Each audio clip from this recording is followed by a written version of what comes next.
lives before. 23 identities live in Kevin's body. Who are you? Help me get out of here, Hedwig. You trying to trick me? I'll tell on you. Aren't you the clever one?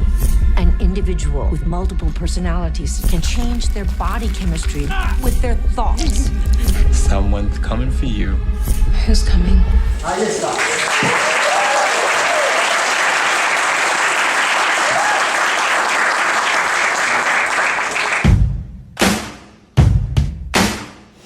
This was an idea that I had for a long time. It's really unusual. This character, Kevin Wendell Crumb, was in the outline for another movie, which I think you guys know what movie that is. and I pulled him out. So this was 2000 when I 17 years. Yeah, so 17 years ago I had that character, and I've always loved this disorder. It's fascinated me in college. I was chasing my wife, and she was in the psychology program, so I just took every psychology class just so I could be in the class with her. And one of them, they taught this disorder, and I was just absolutely fascinated by it. So it's something I've really been passionate about. And then I got very lucky over the years. I've been, reading about this disorder, and then I got to spend time with one of the top psychiatrists in the field prior to writing the piece. So I asked a million questions and learned about it. So it's an incredible thing. I mean, the things I wrote about in the movie are 99% true. That your body chemistry changes, the cholesterol changes, that you can go blind, that you can get your sight back. All those things have been documented just from what you believe. It's kind of scary, right? Well, I mean, it is because it has a certain sense of possession to it, but in reality, it's really different human beings sharing a body, the consciousness. If we say a consciousness is what defines us as human beings, that we're conscious, that these individuals they have multiple consciousness going on at the same time. So if I had this disorder, I would be here, the filmmaker in front of you guys, but there would also be the French historian who's still conscious and thinking about other things at the same time. It's amazing. The idea of being in a space with no windows is claustrophobic, and to not know, So for me, I'm not about 4 million CGI things in the air and ships, alien ships. I want to be in a room where I don't know what's happening outside the room. I guess it's the obsession with Twilight Zone. The confined spaces and talking about what's outside, which is very, very, stimulating in the imagination. The idea of the structure of the story, it's always about how do you tell the story. If the story is that he's a murderer, there's so many infinite ways to tell that story. What's the story structure of how to tell that story, right? In this case, the interesting thing for me was changing the genre that you're watching, and then being cognizant of how Universal is going to sell the movie. What are they selling, right? You gotta be conscious of all these things. For me, the storytelling is partly the frame of the painting. If you're a painter, right, and you pay no attention to the frame, then you're missing something, because the audience isn't just looking at the painting, they're looking at the framed painting, right? And Universal is framing the painting, right? So to not think about the frame is silly. And so I go, how are they framing it for you guys, right? For the world, in each of the countries in the world, what are they framing it? They're framing it as a scary psychological thriller. And so as we talked about it, I said this was the intention, and we should mimic it in the campaign and then stop. And by that I mean this. So the intention was, it starts out in the first 5 minutes. Wait a minute, is this Saw? Is this did they chop up these little girls in a basement? What is this? What are we watching? It starts out is this just a horror movie? And then immediately it switches into kind of this psychological thriller, which it stays in for the great majority of the movies. And that's the way it's going to be mainly framed, starts out scary and then becomes psychological thriller. Then we talked about the campaign going to the third stage, which is in the last act of the movie, it becomes what the human mind and body is capable of. It switches. There is no genre for what I'm saying. Lucy, Limitless, in that world, it starts to tip into that world, that kind of wish fulfillment world, right? And so it does these 3 genre movements, And that's all the framing will tell you. And the last scene is to say, it wasn't any of those genres.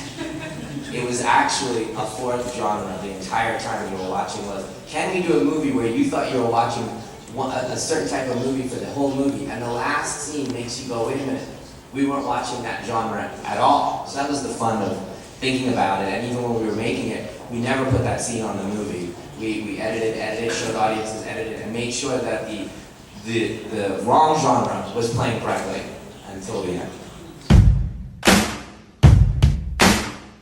When I made Unbreakable, it was very somber, very dark. You know, there weren't any comic book movies. And at the time, it was not center, right? The tone wasn't center. And I really was feeling it. Like, I was feeling that that's my tone. They were still coming off, we were still coming off the 90s, which had a kind of a sentimental, more positive thing, you know, at the center of it. And then you see this incredible shift that's happened in cinema from storytellers. Everyone that used to be on the left, really too far away, are now dead center. Nolan, Aronofsky, Fincher, those guys were way too dark.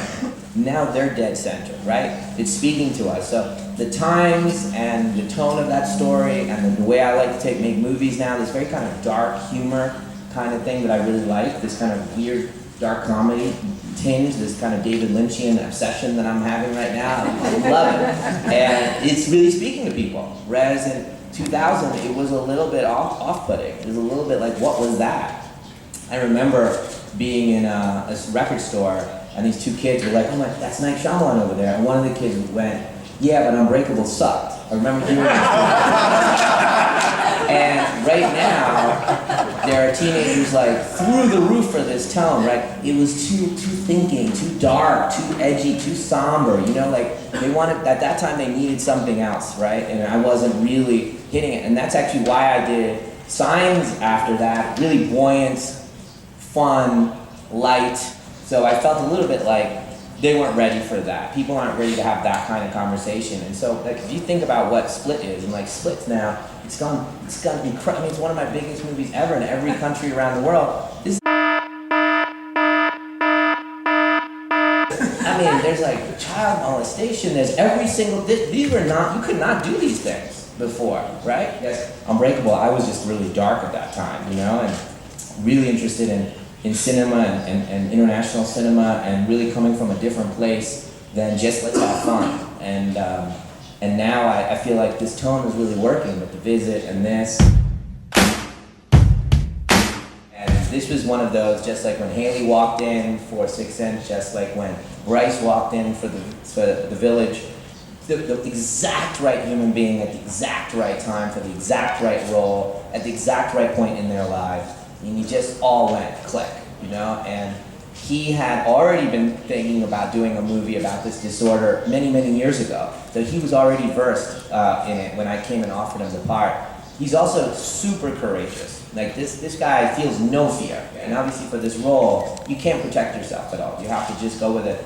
And he's also, and I didn't know this, and obviously a lot of people didn't know this, he's an amazing kind of, like almost Robin Williams-esque kind of, that ability to all these characters. He has so many things that are rare that I needed for the part that in retrospect, I'm not sure.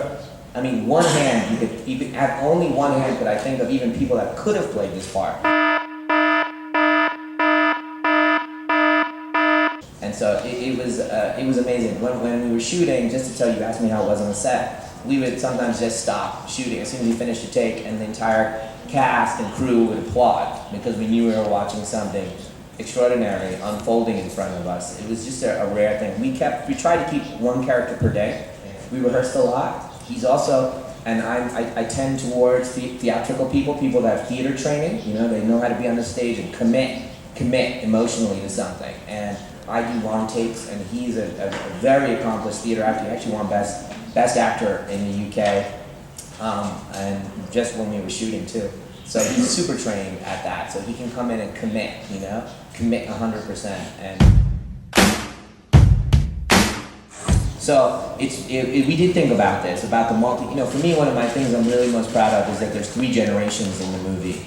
and they're all major parts. And so it's a reflection of society, and I do think the movie's connection around the world has a lot to do with that kind of 3-generation tier there. The thing I'm writing now is the final thing of all of these things that we're talking about, so I'm very excited about it. So we'll be back and we can talk openly next time. Here. Muito bom. Here. Very good. Thank you. Thank you guys. Thanks very much, guys. Thank you. There's a man here. He abducted us and he's going to kill me. We're meant for something. Something horrible.